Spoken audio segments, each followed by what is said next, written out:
Everyone criticized the nurse for giving special attention to the dirty homeless woman. When they discovered the truth about the patient, the entire hospital fell silent. The bustling emergency room of St. Mary's Hospital was already in full swing as Dr. Emma Thompson pushed through the double doors, her blonde hair pulled back in a neat ponytail. She nodded a quick greeting to her colleagues as she made her way to the locker room, the familiar scent of antiseptic filling her nostrils. "Morning, Emma," called out Nurse Rodriguez. "Brace yourself, it's going to be a busy one today." Emma managed a smile as she donned her white coat. "When isn't it?" she replied, clipping her ID badge to her lapel. No sooner had she stepped out onto the ER floor than she was thrust into the chaos. A steady stream of patients filled the waiting area, their ailments ranging from minor cuts to more serious injuries. Emma moved swiftly from bed to bed, her mind sharp and focused as she assessed each case. "Dr. Thompson, we need you in Bay 3. A voice called out urgently. Emma sprinted across the room, her heart rate quickening as she saw the commotion. Paramedics were wheeling in a gurney, and on it lay a familiar face, one that made Emma's stomach lurch. "Jane," she whispered, recognizing the unconscious woman despite her disheveled appearance. "Female, approximately 50 years old, found unresponsive on the street," one of the paramedics rattled off. "High fever, possible infection." Emma fought to keep her face neutral as she began her examination. Jane's skin was hot to the touch, her breathing labored. The doctor's mind raced, torn between professional duty and personal concern for the homeless woman she'd been secretly helping for months.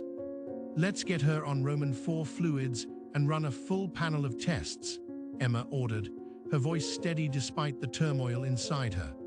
She turned to a nearby nurse. "And page Dr. Wilson, please. I want her to consult on this case." As the team worked to stabilize Jane, Emma discreetly collected extra medical supplies, slipping them into her coat pockets when no one was looking. She knew it was against protocol, but she couldn't bear the thought of Jane being discharged back onto the streets without proper care. Dr. Wilson arrived, her stern face creasing with concern as she reviewed Jane's chart. "This is the third time she's been brought in this month, isn't it?" she asked Emma. Emma nodded, trying to keep her voice level. "Yes, her condition seems to be deteriorating. We can't keep admitting her if she has no means to pay," Dr. Wilson said with a sigh. "You know the hospital's policy." "I understand," Emma replied, her jaw tightening slightly. "But we can't just turn her away in this state." Dr. Wilson gave her a long look before nodding. "Do what you can for now, but we'll need to discuss long-term options soon." As the day wore on, Emma found herself constantly checking on Jane between other patients. During her lunch break, she slipped away to the supply closet, carefully hiding some antibiotics and other medications in her locker. The weight of her actions pressed heavily on her conscience, but she pushed the guilt aside. Late in the afternoon, Jane briefly regained consciousness. Her eyes, clouded with fever, focused on Emma's face. A flicker of recognition passed between them, and Jane's cracked lips curved into a weak smile of gratitude before she drifted off again. Emma's shift finally ended, but she lingered, making one last visit to Jane's bedside. She adjusted the Roman 4 drip and checked the monitors, her touch gentle as she smoothed the blanket over Jane's thin frame. "Hang in there," she whispered, more to herself than to the sleeping woman. The drive home was a blur, Emma's mind replaying the day's events on loop. She barely tasted the microwaved dinner she forced herself to eat, her thoughts still back at the hospital with Jane. As she lay in bed that night, staring at the ceiling, Emma made a decision. She couldn't stand by and watch Jane's health deteriorate any further. Whatever the risk, she had to do more. Determined, Emma reached for her phone and left herself a voicemail. Remember, bring extra clothes and blankets tomorrow. Jane can't go back to the streets in this condition. Emma arrived at the hospital earlier than usual, her heart racing as she clutched an extra bag close to her chest. The corridors were quiet, most of the night shift staff heading home while the day shift was yet to arrive.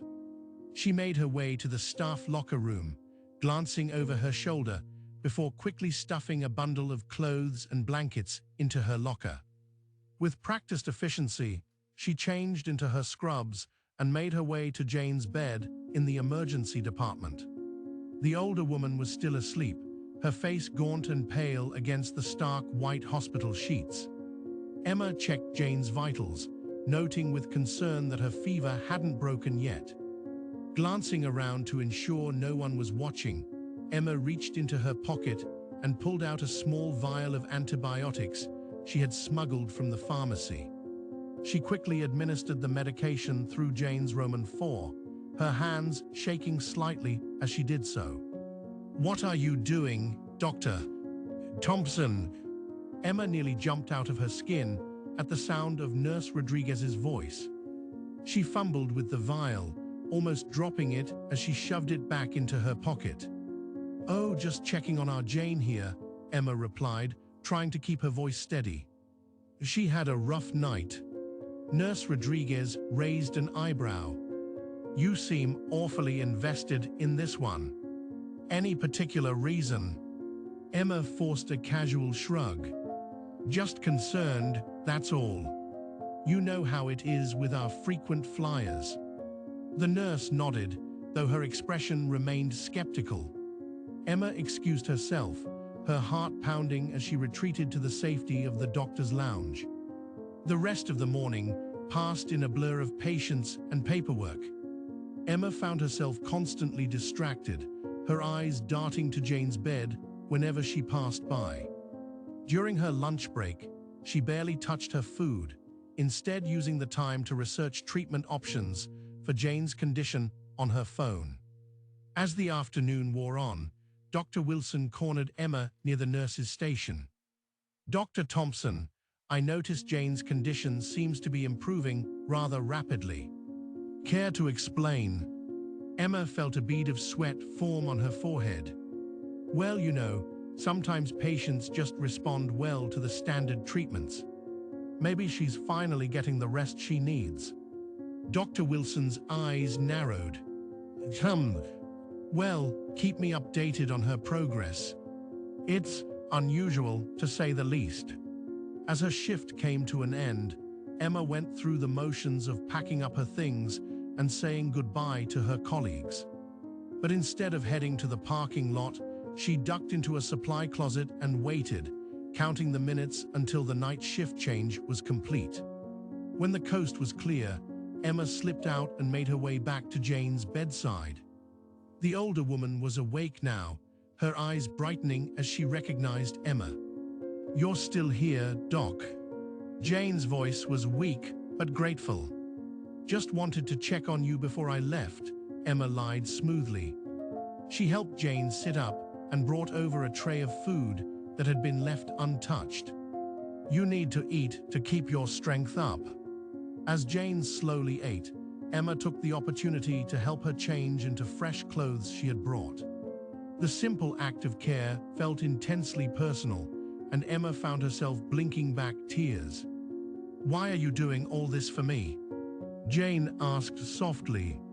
Emma paused, her hand resting on Jane's shoulder. "Because everyone deserves care, Jane. Everyone." A moment of understanding passed between them, a silent connection that went beyond words. The spell was broken by the sound of footsteps approaching. Emma's eyes widened in panic. "Quick, pretend you're asleep," she whispered to Jane, then dove into the nearby supply closet, pulling the door shut just as Dr. Wilson rounded the corner. Emma held her breath, her heart pounding so loudly she was sure it would give her away. She could hear Dr. Wilson's voice, muffled through the door, as she checked on Jane. After what felt like an eternity, the footsteps receded. Emma waited a few more minutes before cautiously emerging from the closet. Jane was watching her with a mixture of amusement and concern.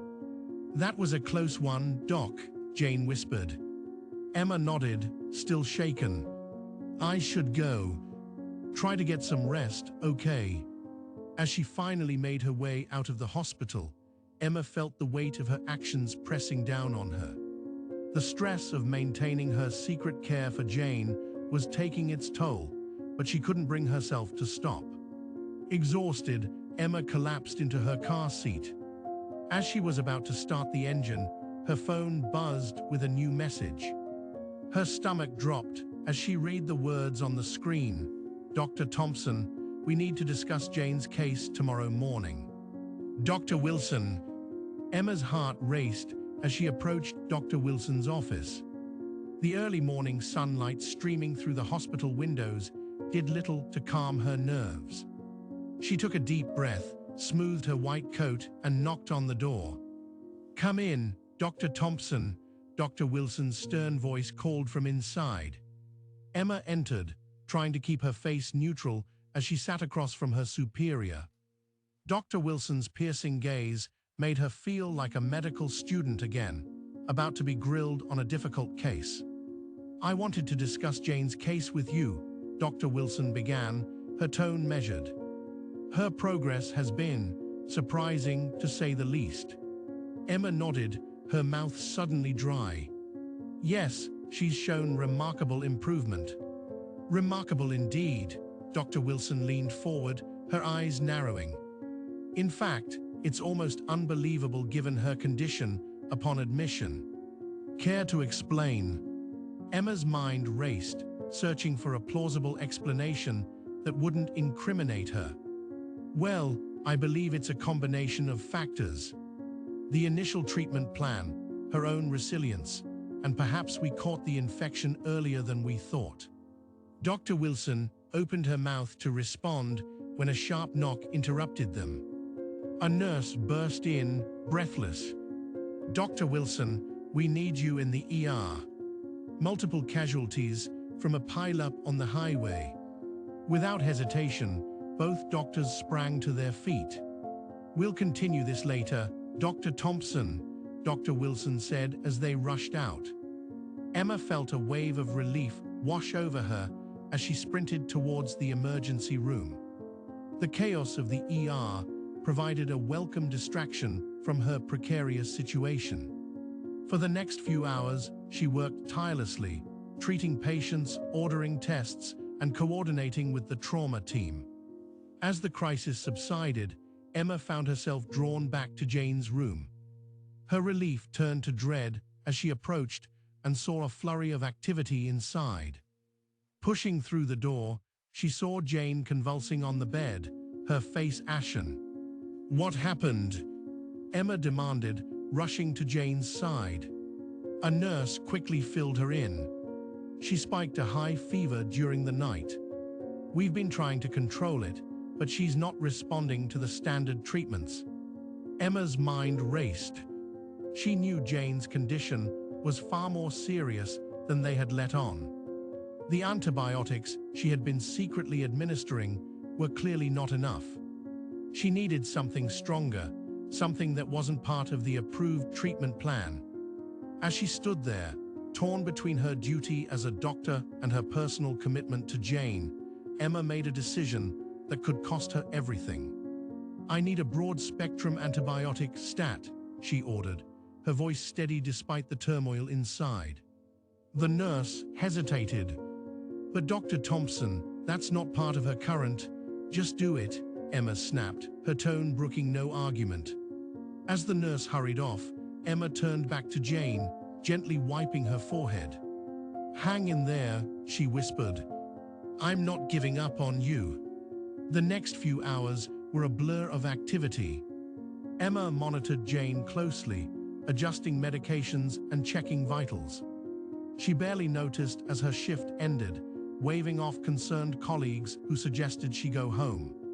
Just as it seemed Jane was starting to stabilize, Emma noticed something alarming.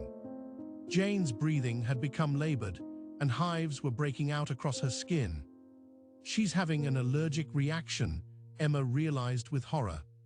Without thinking, she grabbed an epinephrine injector from the crash cart and administered it swiftly. As Jane's breathing eased, Emma heard footsteps approaching.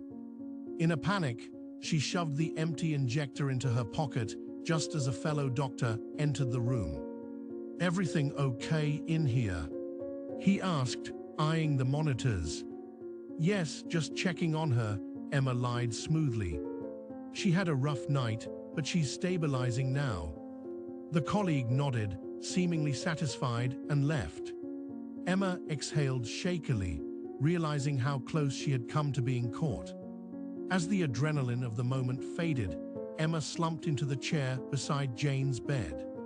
She reached out to adjust Jane's hospital gown, which had become disheveled during the earlier commotion. That's when she saw it. There, on Jane's shoulder, was a small birthmark. Emma froze, her eyes widening in disbelief. She knew that mark. She had seen it countless times in the mirror, on her own shoulder. With trembling fingers, Emma traced the outline of the birthmark, identical to her own. Her mind reeled as the implications of this discovery crashed over her like a tidal wave. As Emma tried to normalize Jane's breathing after the procedure, she noticed something familiar, a small birthmark on Jane's shoulder, identical to her own. Emma's hand trembled as she stood in front of the hospital bathroom mirror, her fingers tracing the small birthmark on her shoulder. The identical mark she had just seen on Jane's body moments ago sent shivers down her spine. A flood of memories washed over her, transporting her back to her childhood. "Mom, why don't I look like you and Dad?" a young Emma had asked, her curious eyes searching for answers. Her adoptive mother had smiled warmly, pulling her into a gentle embrace. "Because you're special, sweetheart. You came to us in a different way, but that doesn't make you any less our daughter." The bathroom door creaked open, jolting Emma back to the present. She quickly adjusted her scrubs and hurried out, her mind racing with possibilities and questions. As she made her way through the bustling hospital corridors, Emma's eyes darted from side to side, searching for an empty computer terminal. Finding one tucked away in a quiet corner, she sat down and began discreetly searching through patient records. Her fingers flew across the keyboard, hunting for any information about Jane's past admissions or medical history. "Dr. Thompson." Emma nearly jumped out of her skin at the sound of Dr. Wilson's voice. She quickly minimized the screen and turned to face her superior, trying to keep her expression neutral. "Dr. Wilson, I didn't see you there," Emma said, her voice slightly higher than usual.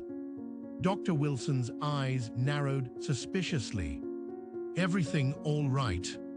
You seem on edge." "Just a bit tired," Emma lied smoothly. "Long shift, you know how it is." As Dr. Wilson walked away, Emma let out a shaky breath. She knew she was treading on dangerous ground, but the pull of the truth was too strong to ignore. During a brief lull in her duties, Emma ducked into an empty on-call room and pulled out her phone. Her finger hovered over her adoptive mother's contact for a moment before she pressed call. "Emma, honey, is everything okay?" Her mother's concerned voice came through the speaker. "Mom, I need to ask you something about my adoption," Emma said, her voice barely above a whisper. "Did you ever learn anything about my birth mother?" There was a pause on the other end of the line. "We don't know much, sweetie." "Why do you ask? Has something happened?" Emma closed her eyes, fighting back tears. "I'm not sure yet. I'll explain later, I promise. I love you, Mom." Ending the call, Emma took a deep breath and headed back to Jane's room. As she approached the bed, she found herself studying Jane's features with new intensity, searching for any resemblance to her own. The shape of Jane's nose, the curve of her cheekbones, could it be mere coincidence? With trembling hands, Emma checked Jane's vitals and adjusted her Roman 4. As she leaned in to listen to Jane's breathing, she noticed a strand of gray hair peeking out from under the hospital cap. Without thinking, Emma gently plucked it, quickly tucking it into her pocket. Later that evening, long after her shift had ended, Emma found herself in one of the hospital's research labs. She had called in a favor from a friend in the genetics department, swearing him to secrecy. As she prepared the DNA samples, her own and Jane's, for testing, memories of her childhood flashed through her mind. Birthday parties, school plays, family vacations, all with her loving adoptive parents. And yet, there had always been a small part of her that wondered about her biological roots. The whir of the centrifuge filled the empty lab as Emma waited anxiously for the results. Hours passed, feeling like an eternity.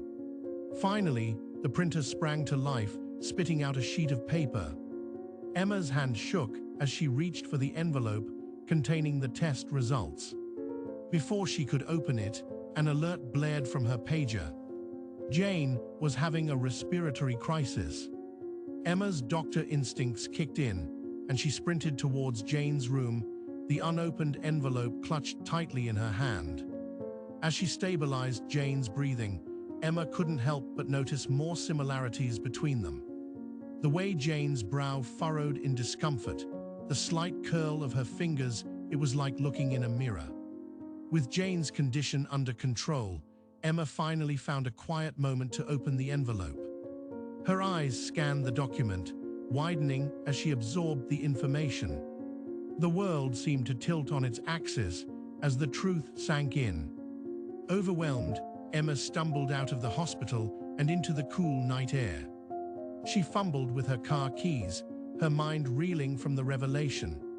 As she sat in her car, trying to process the life-altering information, her phone buzzed with an incoming call. Sitting in her car in the hospital parking lot, Emma received a call. It was Dr. Wilson, informing her that Jane had developed severe pneumonia and needed to be admitted immediately. Emma's mind raced as she sped back to the hospital, her hands gripping the steering wheel so tightly her knuckles turned white. The revelation that Jane was her biological mother still felt surreal, like a bizarre dream she couldn't shake off. But there was no time to process this earth-shattering discovery. Jane needed her now more than ever. As Emma burst through the hospital doors, she nearly collided with Dr. Wilson, who was waiting for her with a grim expression. "Dr. Thompson, there you are. Jane's condition has deteriorated significantly. We need to discuss her case immediately." Emma nodded, trying to maintain her professional composure as they walked briskly to the radiology department. Dr. Wilson pulled up Jane's latest chest X-rays, and Emma's heart sank. The pneumonia had progressed rapidly, with both lungs now showing extensive infiltrates. "As you can see, her condition is critical," Dr. Wilson explained. "She needs to be admitted for intensive treatment immediately." Emma's mind whirled. Admission meant paperwork, insurance information, and a host of other details that Jane, as a homeless woman, simply didn't have. She knew what needed to be done, even if it went against every ethical principle she'd sworn to uphold. "I'll take care of the admission paperwork," Emma volunteered, her voice steadier than she felt. Dr. Wilson raised an eyebrow but nodded. "All right, but make it quick. We need to start treatment as soon as possible." Emma hurried to a computer terminal, her fingers hovering over the keyboard. A memory flashed through her mind, her medical school graduation, standing proud in her white coat as she recited the Hippocratic Oath. First, do no harm, she had sworn. But now, faced with the choice between following hospital protocol and saving her mother's life, the lines blurred. With a deep breath, Emma began typing, creating a false identity and insurance information for Jane. Each keystroke felt like a betrayal of her oath, but she pushed through, focusing on the end goal, getting Jane the care she desperately needed.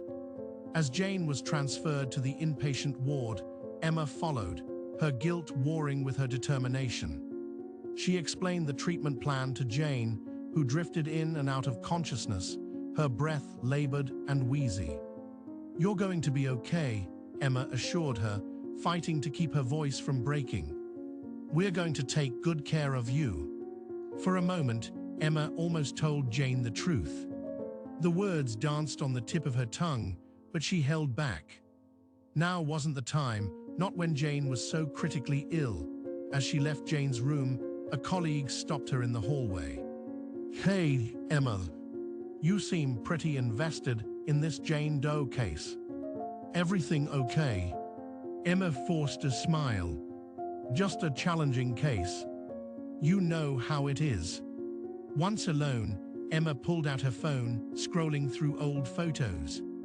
She found herself comparing her features to Jane's, searching for similarities she had never noticed before. The shape of their eyes, the curve of their cheeks, how had she not seen it before? A text message notification popped up. "Honey, is everything all right? You seem stressed lately. Love, Mom." Emma's thumb hovered over the reply button. Her adoptive mother had always been her rock, her constant source of support. But how could she explain this situation? How could she tell the woman who raised her that she had found her birth mother? Unable to respond, Emma pocketed her phone and returned to Jane's room. She stood by the bed, watching the rise and fall of Jane's chest, each breath a struggle. Gently, Emma reached out and touched the birthmark on Jane's shoulder, the mark that had changed everything. As Emma turned to leave, a voice stopped her in her tracks. "Dr. Thompson, may I have a word with you in private?" There seemed to be some inconsistencies in Jane's admission documents. Emma's blood ran cold as she faced Dr. Wilson, whose expression was unreadable. The moment of reckoning had arrived, and Emma knew that everything was about to change. Emma's heart raced as she stepped into Dr. Wilson's office, her palms clammy and her mind a whirlwind of excuses and explanations. The senior doctor's piercing gaze seemed to bore right through her as she gestured for Emma to take a seat. "Dr. Thompson, I've noticed some inconsistencies in Jane's admission documents," Dr. Wilson began, her tone measured but stern. "Care to explain?" Emma's mouth went dry. She had prepared for this moment, but now that it was here, all her carefully crafted excuses seemed to evaporate. "Dive. There must have been a clerical error," she stammered, avoiding eye contact. "I was in a rush to get Jane admitted quickly, given her condition." Dr. Wilson leaned forward, her expression hardening. "The rush. Emma, these discrepancies are significant. The insurance information, the medical history. It's as if you've fabricated an entirely new identity for this patient." Emma felt the walls closing in around her. She opened her mouth to respond, but before she could utter a word, a shrill alarm pierced the air. Both doctors froze for a split second before springing into action. "Code Blue, room 314. A voice crackled over the intercom. "Jane's room." Emma's heart plummeted as she and Dr. Wilson raced down the corridor, their previous conversation momentarily forgotten in the face of a life-threatening emergency. They burst into Jane's room to find a flurry of activity, nurses already performing chest compressions on Jane's lifeless form. Without hesitation, Emma took charge. "Continue compressions. Get me the crash cart now." She barked, her professional instincts kicking in despite the emotional turmoil roiling inside her. As she worked to save Jane's life, fragmented memories flashed through Emma's mind. Her childhood, wondering about her birth parents. The day she decided to become a doctor. The first time she saw Jane on the streets, feeling an inexplicable connection. Each memory fueled her determination to keep Jane alive. Charging to 300 joules, Emma announced, positioning the defibrillator paddles. Clear. Jane's body jerked as the electric current surged through her. Emma watched the monitor intently, silently pleading for a rhythm to appear. Seconds stretched into eternity. Still no pulse, a nurse reported grimly. Again. Charging to 360, Emma ordered, her voice steady despite the trembling in her hands. As she prepared to deliver another shock, she caught sight of Jane's face. The same nose, the same chin features she saw in the mirror every day. "Don't you dare leave me now," she whispered fiercely. Clear. The room held its collective breath as Jane's body convulsed once more. Then, miraculously, a steady beep filled the air. A sinus rhythm appeared on the monitor. "We've got a pulse," the nurse exclaimed. Relief washed over Emma like a tidal wave, leaving her weak-kneed and lightheaded. She stumbled back, allowing the team to stabilize Jane further. Dr. Wilson approached, her expression a mix of admiration and lingering suspicion. "Excellent work, Dr. Thompson. Your quick actions saved her life."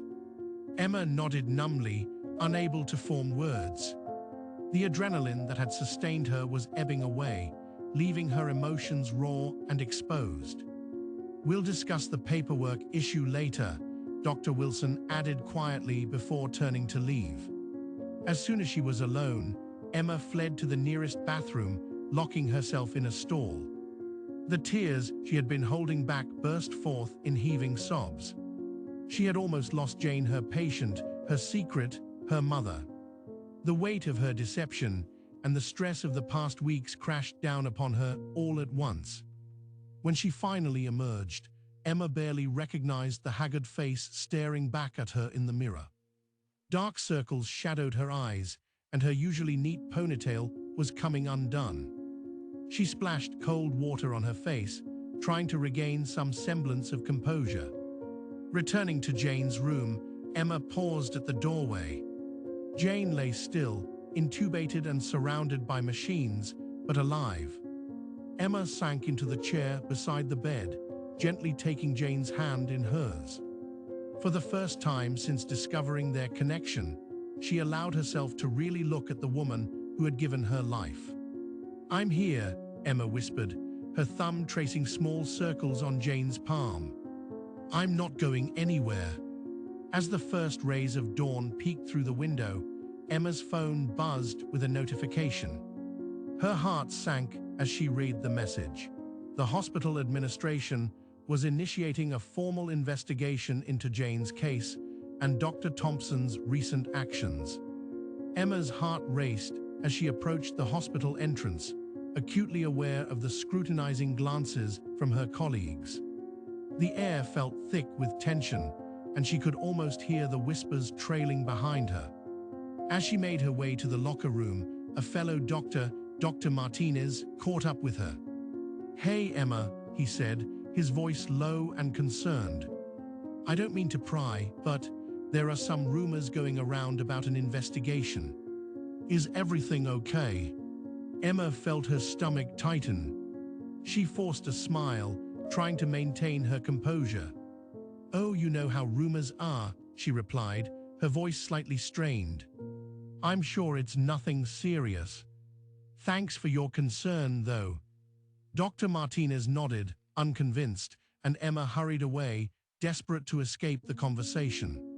She made her way to Jane's room, her mind a whirlwind of worry and fear.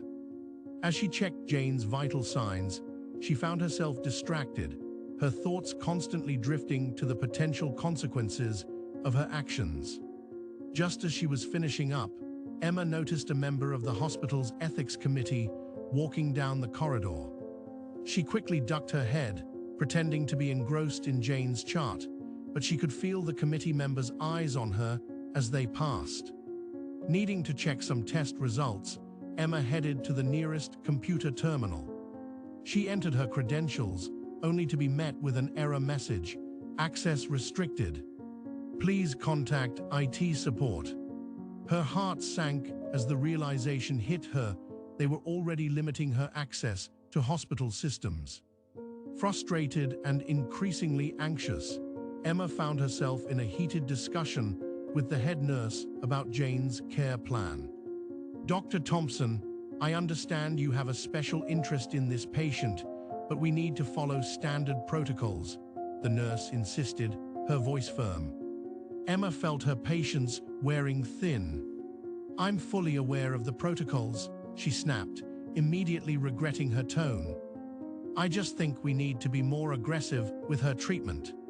The nurse raised an eyebrow, clearly taken aback by Emma's uncharacteristic outburst. Before the situation could escalate further, Emma excused herself and ducked into an empty supply closet.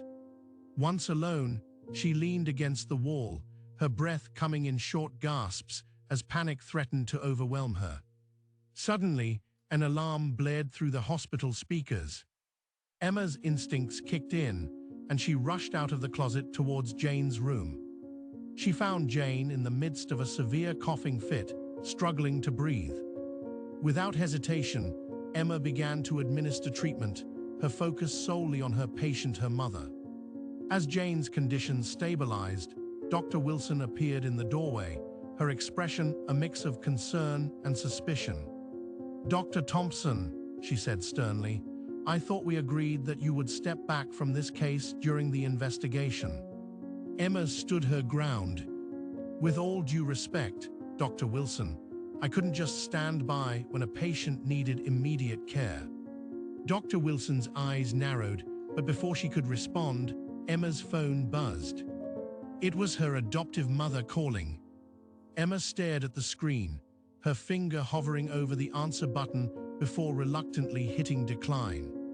The guilt of keeping secrets from the woman who raised her added another layer to her already overwhelming emotional turmoil. As Jane drifted off to sleep, Emma found herself watching her birth mother's face, searching for answers to questions she hadn't even formulated yet. She opened her mouth, wanting to ask Jane about their shared past, but the words caught in her throat. It wasn't the right time, and she wasn't even sure if there would ever be a right time. Feeling claustrophobic, Emma walked to the window, gazing out at the bustling city below. She felt trapped, not just within the walls of the hospital, but within the web of lies and secrets she had woven. As she stood there, lost in thought, her phone chimed with an incoming email. Her heart nearly stopped as she read the subject line, "Formal disciplinary meeting urgent."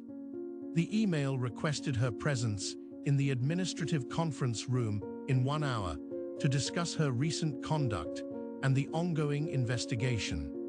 Emma's mind raced. Should she come clean about everything? The truth about Jane, about their relationship, about all the rules she had broken? Or should she continue to protect her secret, hoping against hope that she could find a way out of this mess? As she pondered her limited options, Emma took one last look at Jane.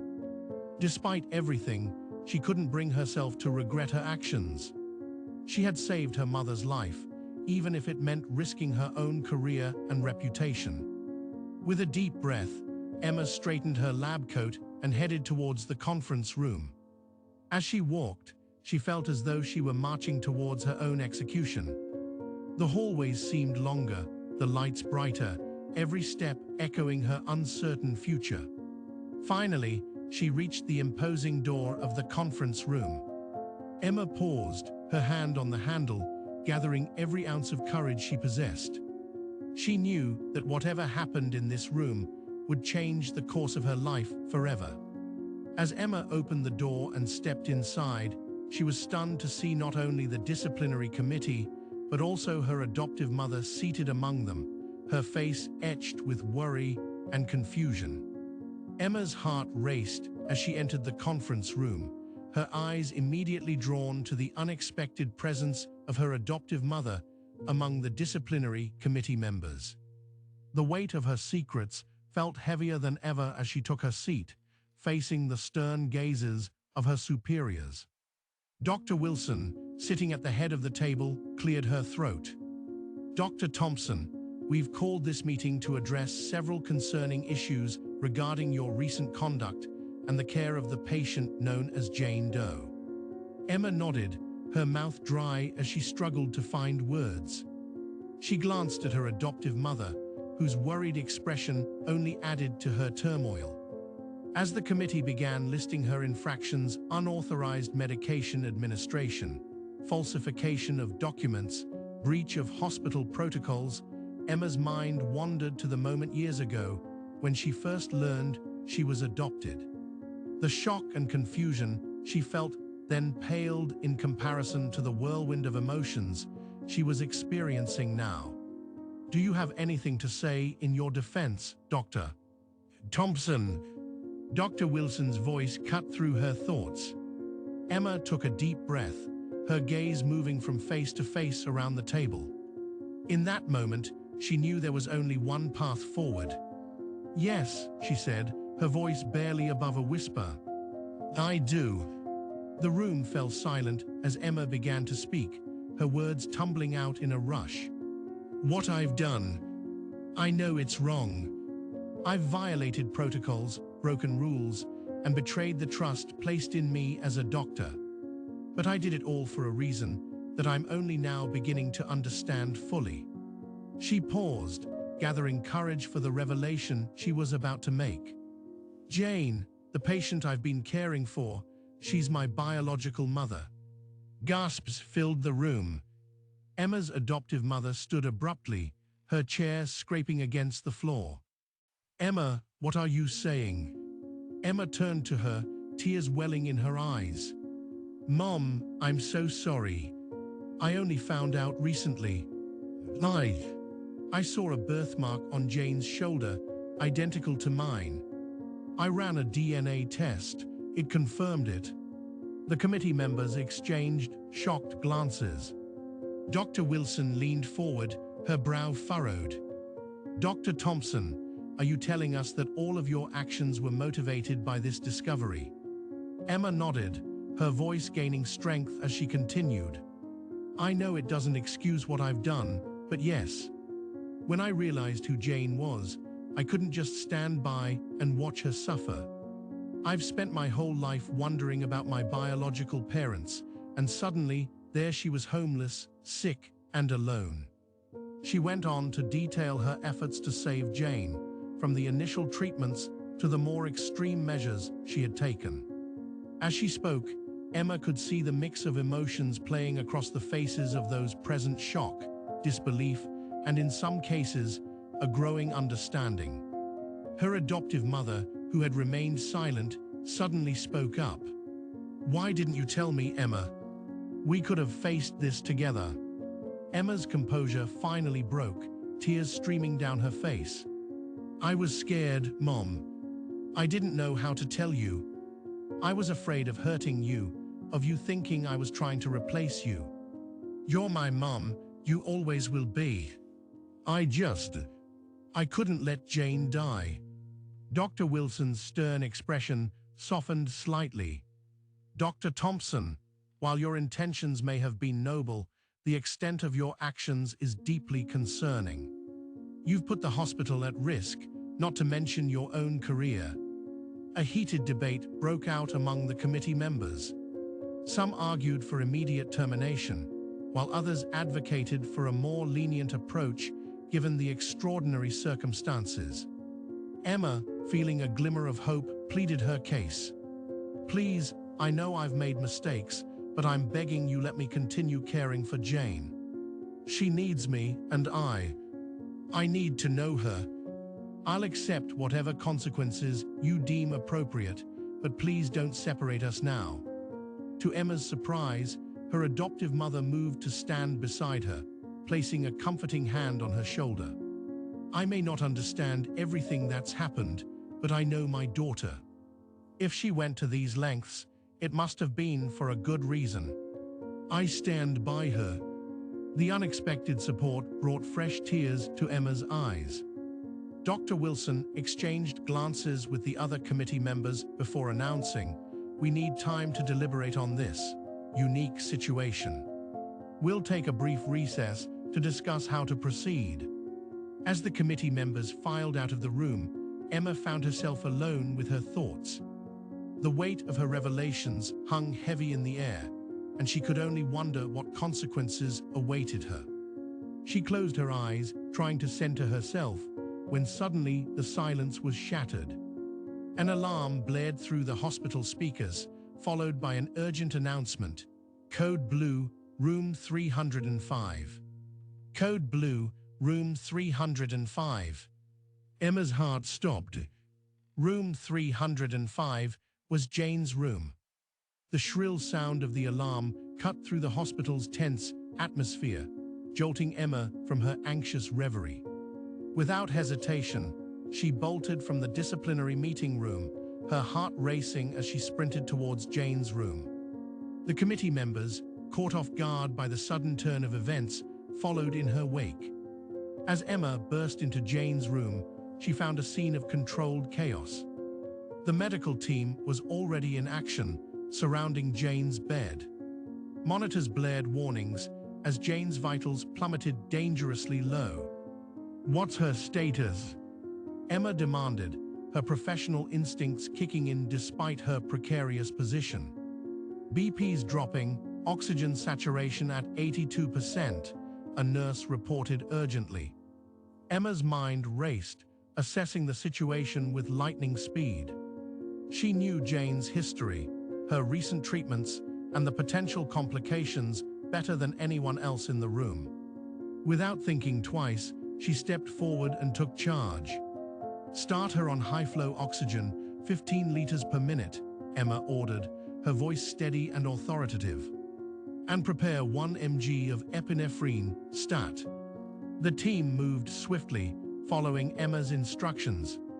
From the corner of her eye, she saw Dr. Wilson enter the room, her face a mix of concern and hesitation.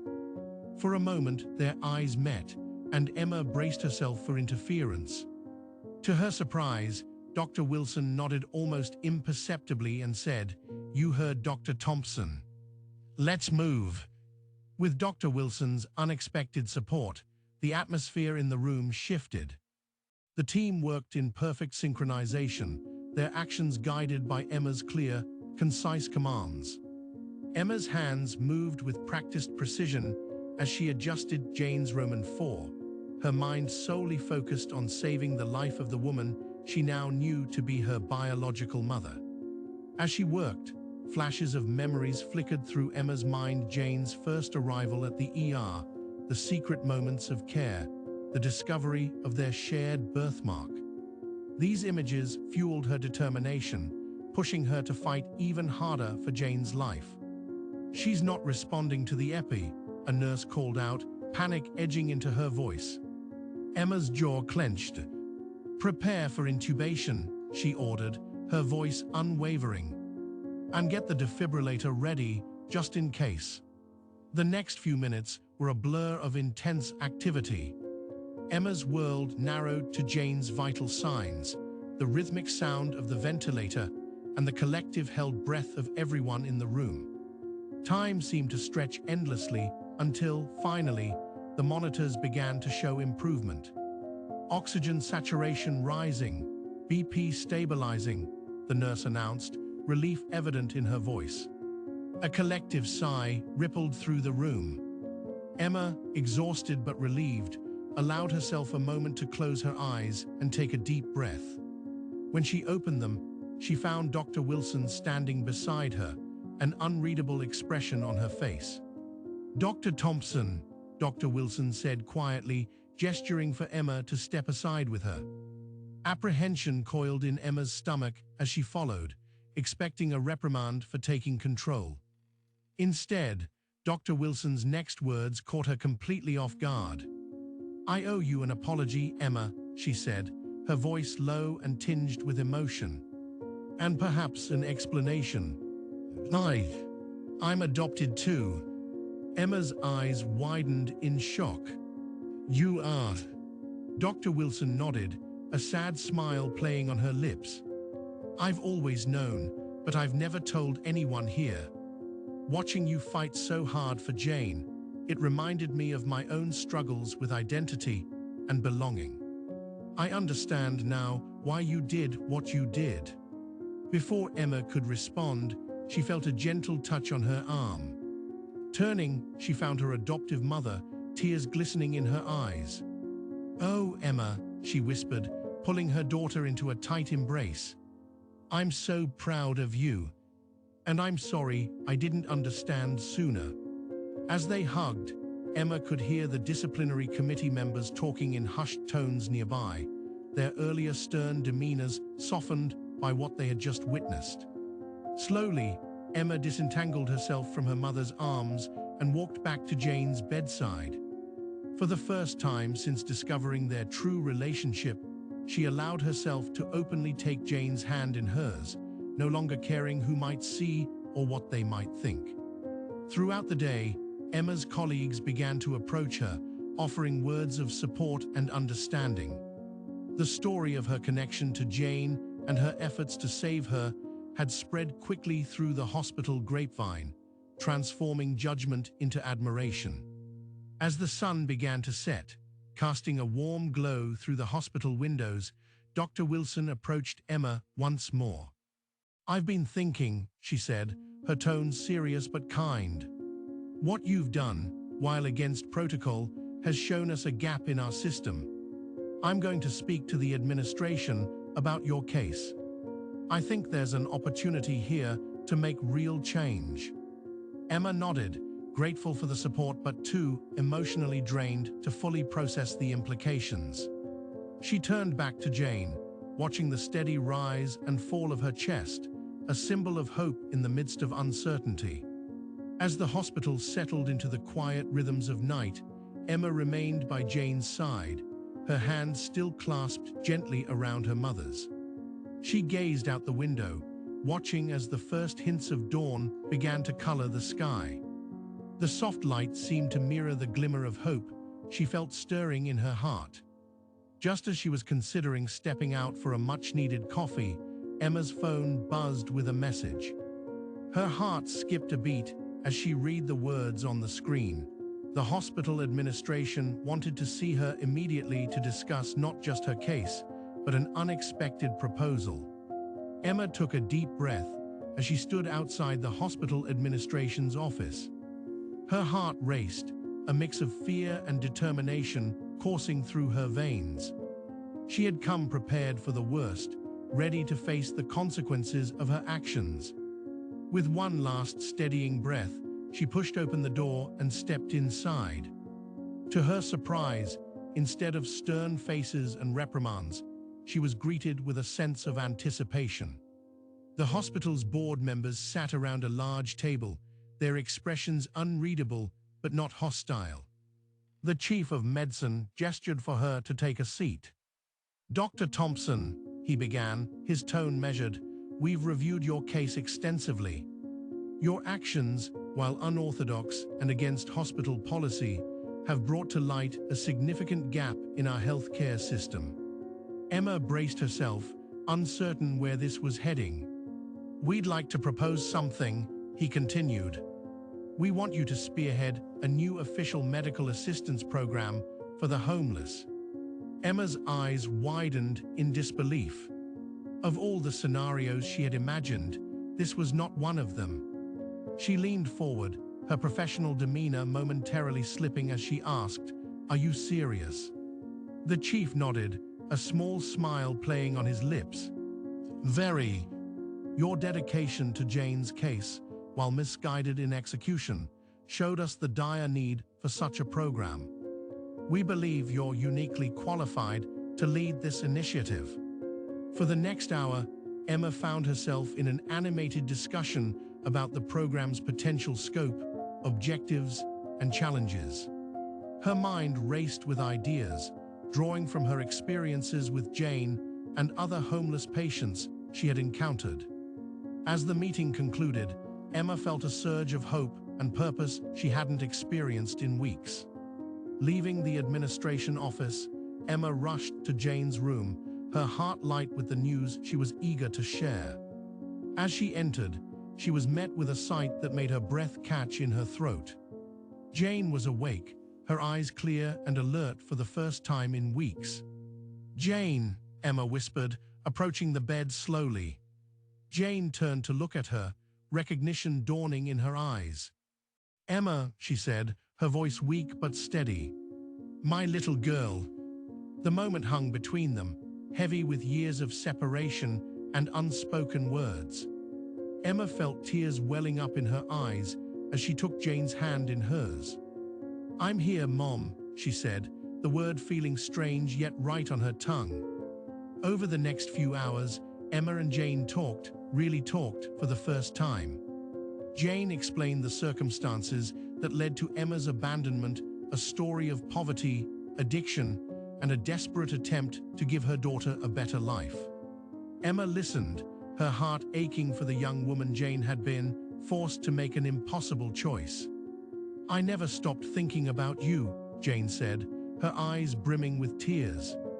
"Not a day went by that I didn't wonder where you were, if you were happy." Emma squeezed her hand. "I had a good life," she assured her, "but I always felt like a part of me was missing. Now I know why." As they talked, Emma's adoptive mother arrived. There was a moment of tension as the three women faced each other, but it quickly dissolved into a tearful, healing reconciliation. Emma watched in awe as the two mothers in her life embraced, bridging a gap she never thought could be crossed.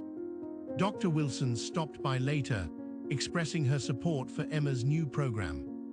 "You're going to do great things, Dr. Thompson," she said with a warmth Emma had never seen before.